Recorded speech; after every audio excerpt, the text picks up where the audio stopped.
Oh, goody. All right, what's going on, everybody? Zombies here again, and today we're back with another Marvel Snap video.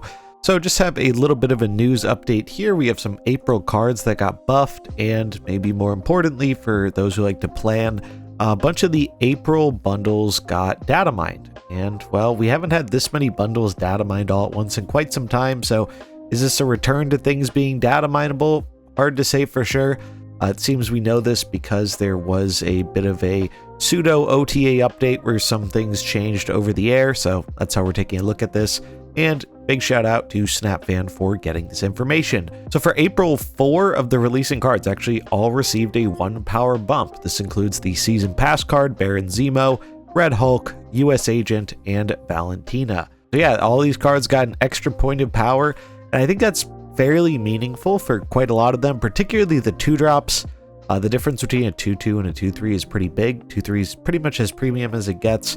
And Baron Zemo becoming a 3-5 is also rather large, in my opinion. Like, he actually is a very reasonably statted card now when you factor in that kind of the worst thing you can get from your opponent is often going to be a 1 or a 2 power card, making him a 3-7 at worst most of the time.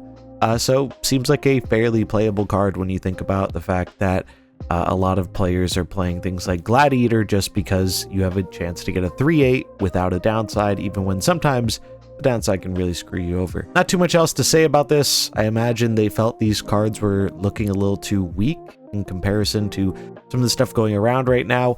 There is also going to be an OTA next week, so I imagine we'll be seeing some further changes to hopefully let some of the new cards breathe a little bit. But we don't really know too much else about that right now.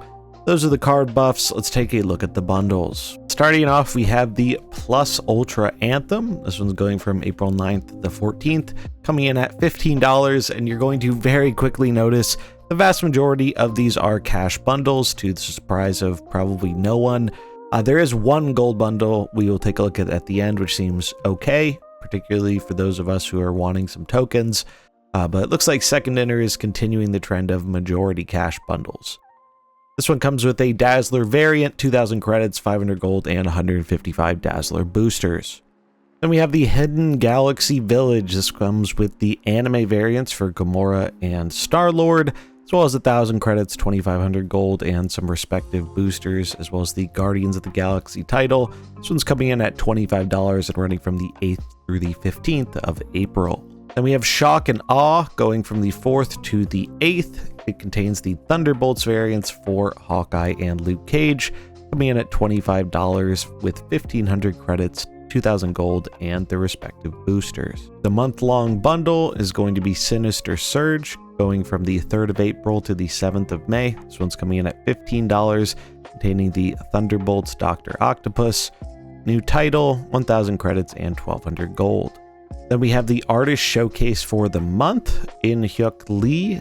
This one is a big price tag, another $100 bundle containing variants for Ghost Rider and Black Cat, as well as 2 Spotlight keys, better than the Wong bundle, I guess, and 3,000 collector's tokens. This one's going to be running from the 2nd to the 7th of April. I really do kind of wonder what they're thinking with these. I imagine these really are just for the ridiculous people who want to own like every single thing in the game. Because I can't imagine how the vast majority of the player base could think that 2 keys and 3k tokens is anywhere near worth this $100 price tag. Seems pretty insane to me. Then we have some more of these mystery variant ones. The funny thing about this is actually worse value than the 4U bundles they've been doing. They've been doing these 4U bundles. I think you've been getting spammed with them in the store every day, various amounts of gold for different price points.